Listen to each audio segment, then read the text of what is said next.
Okay, I just could not leave well enough alone.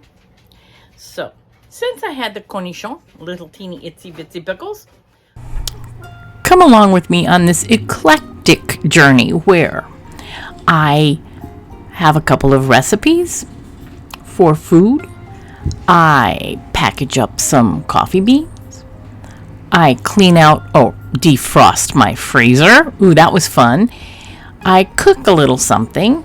And I try a funky cocktail called the Pickleback. Good and bad news on the Pickleback.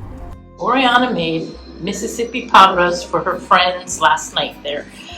Their group had a gathering. And this is beautiful. It smells so good. Seriously, this smells like heaven. West Virginia, except it's Mississippi.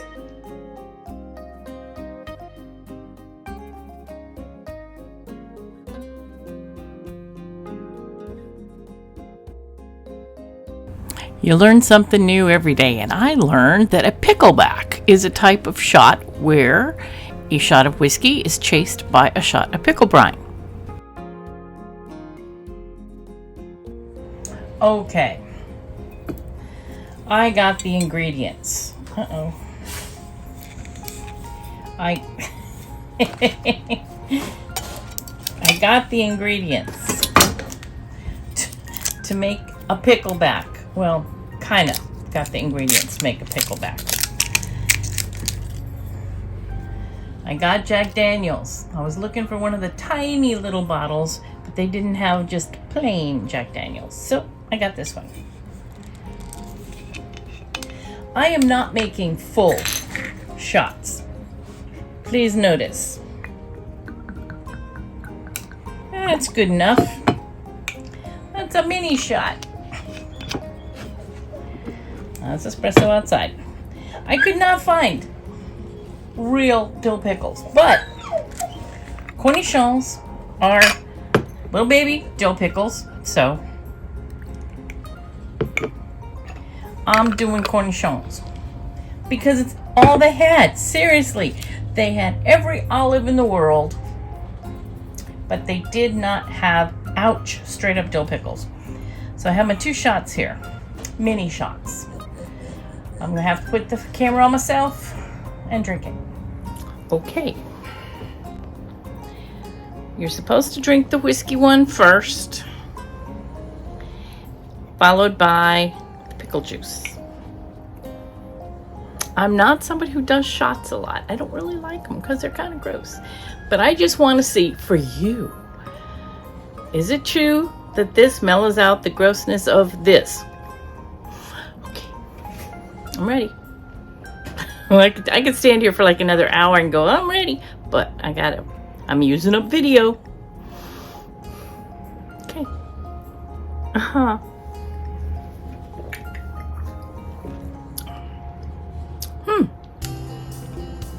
It does. Yum. I barely got the whiskey because, I had a little teeny drop flavor. So it wasn't bad at all, but then I followed it right with this.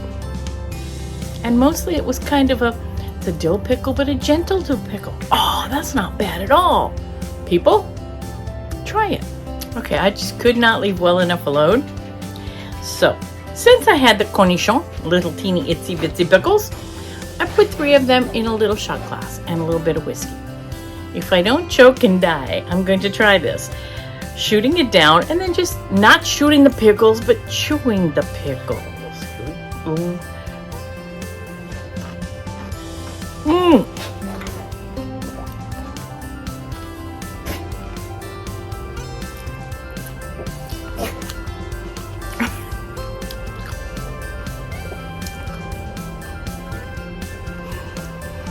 We learned my wheel here. Don't do this. Yeah. Oh, the juice was good. It was just solid whiskey and then chewing the pickles, but not fast enough and they didn't have enough flavor. Oh, stick with the liquids. I just got home from driving across the Santa Clarita Valley to my friend's house for dinner. You see this rock? I put this rock, oh no. Anyway, I put that rock, you can't see anymore, there when I hooked up everything when I arrived on Sunday. The rock stayed the whole ride. It's a miracle rock. I went and purchased a styrofoam container because it's cheap and I don't have another one. And I got a chunk of dry ice. I took everything out of my freezer except, you know, soda, which I will throw away. And I put some towels back here, hopefully to catch the soon melting ice. It came, whoops, you see there's some like rust back there and in front. That's because it's a used RV. It's the way I got it. And then, although you can't really see because it's dark, although the camera probably did a good job. Here in the fridge, in the very back, is a container, like a trough, that holds ice melt. Well, it's cold enough in there so it's not liquid, it's really solid block of ice across. But I put towels in there so when it melts, it should catch that, I hope. And I have more towels, so we'll see what happens. Here's my fork. Whoops. Here's my fork. It's just a fork. I took a fork, and I'll show you. And I chunked some off the ice. It's kind of loose from the back now because it's got enough of melt to it. So that's quite a large amount of ice. And I'm going to go chunk some right now. If you have a dog that is a chewer, you might want to try these yak cheese. Here they're called dried Himalayan cheese dog treats. I used to get them at Chewy's, order them, whatever, and they're very, very expensive. I found them at Trader Joe's, one of my favorite stores in the whole world. And on the back of the Trader Joe's package, it tells you to do something to them and not just feed them like this. These are hard as rocks, and my dogs love them just this way. But I read the directions and thought, hey, I will try that. And I'm going to show you what happens. So I did soak them for at least 5, maybe 10 minutes because I kind of forgot. Put them in the microwave. And because the microwave is kind of wussy in here, I had to do 2 minutes instead of 1. So whatever your microwave can handle. And then look. But now, after you pull them out, do not give them to your dog because they're hot on the inside. Sit. Espresso, sit. That's not sitting. Sit. Sit. Yes. Wait. Okay, that's one. Good sit, show me. There you go. She always has to smell it for a long time, even though she will always take it because she has show me, and it is food.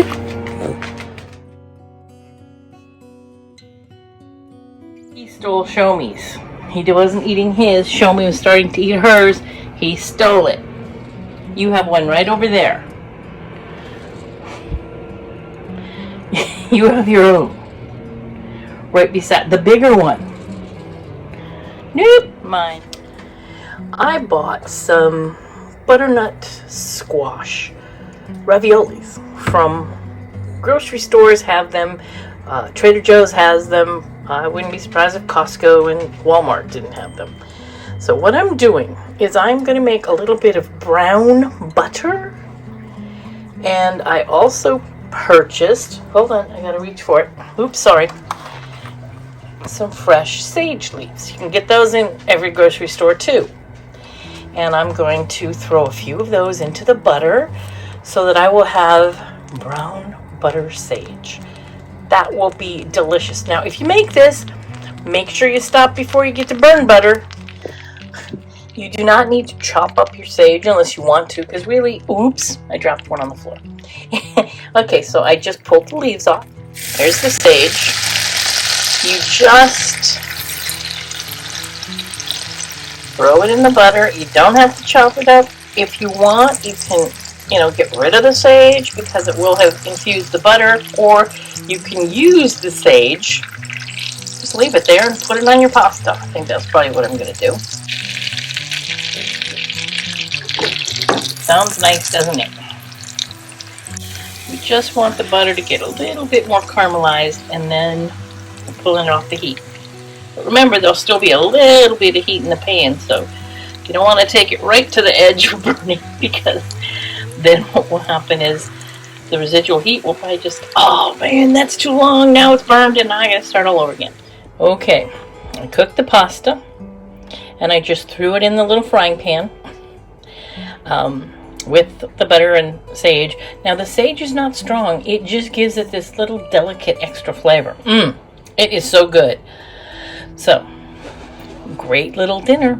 It makes you look like kind of a fancy cook. I bought 5 pounds of the coffee that I really like from, I think it's called Deltina. I will let you know. It was Quintessa, and they sell in 5-pound bags. It is not cheap coffee. If you buy the 1-pound bag, it's 12 ounces, and I believe it's $18. But it really is good. At least the dark coffee is. I'm going to use my food saver, as I call it, the vacuum air sucky out thing. And I'm going to package up my coffee in 1-pound bags. Suck the air out, and so it will last a long time. It's kind of like I'm a coffee scientist. I think I'm going to do it in half pounds, not pound, because I have these bags that came with it, and they're too small for a whole pound, so I'm going to do a half pound. This is why I'm a scientist. I have a scale, and let's just say I have some kind of scientific lab holding equipment, and I have my, well, I'm not going to use these bags. I'm going to use these little baby ones that are already made, and I think it'll only hold a half pound, so let's give it a try. I have my very lovely coffee vacuum thing that holds up to a pound of coffee, and it keeps the oxygen out. So I have coffee in there right now, the dark that I don't like. I'm going to give it to my friend's father. He drinks all the coffee I don't like, so I don't feel like I'm wasting it. This coffee tastes burned. It's beautiful. You can see the oil, shiny. Oh, you can tell it's fresh roasted, but it just is too dark. It smells better already. I wish you could smell it, seriously. It's still got the oil on it, so that's a good thing, but just smells so much better. I'm going to bring the other one. You can see the color difference. Okay, you got your really black burned beans, and you got your dark roasted beans. I'm excited. I had a little spillage, just 3 of them. Don't eat them espresso, although what the hell, very fine. And you see how it fits in here. I'm going to cover that up, and then I'm going to go ahead and make my packages. And here's what happens with the coffee. And there's a little button up at the top. You push the button, because you can't push the lid down if you don't push the button. It has to let the oxygen out. So you push it, and there it goes. And you can even kind of lift it up. That's how sealed it really is. Pretty good thing. It's called, because I am not a real scientist, although I play one in the videos, it says 8.18 over. Close enough for me. Thank you. Okay. Much more of an accident trying to get the coffee into the bag. So that extra 1/8 of an ounce or whatever, hey, that's wastage. I want to show that I learned how to do this better after my last time. You push it up to open. Remember, this is just a little baby one. I'm going to put this in, which I can't do with just one hand. Close it up and say, okay. Put it to operate. Kind of locks it down. Then I'm going to put vacuum. And if it vacuums properly, it will also seal it. And I don't have to worry about anything. Looks like it's sealing. Ooh, the anticipation. Alright, looks like it's done. This is the part where I'm not 100% sure. There we go. And I have a sealed bag of coffee that is going to last at least a month to 2 months.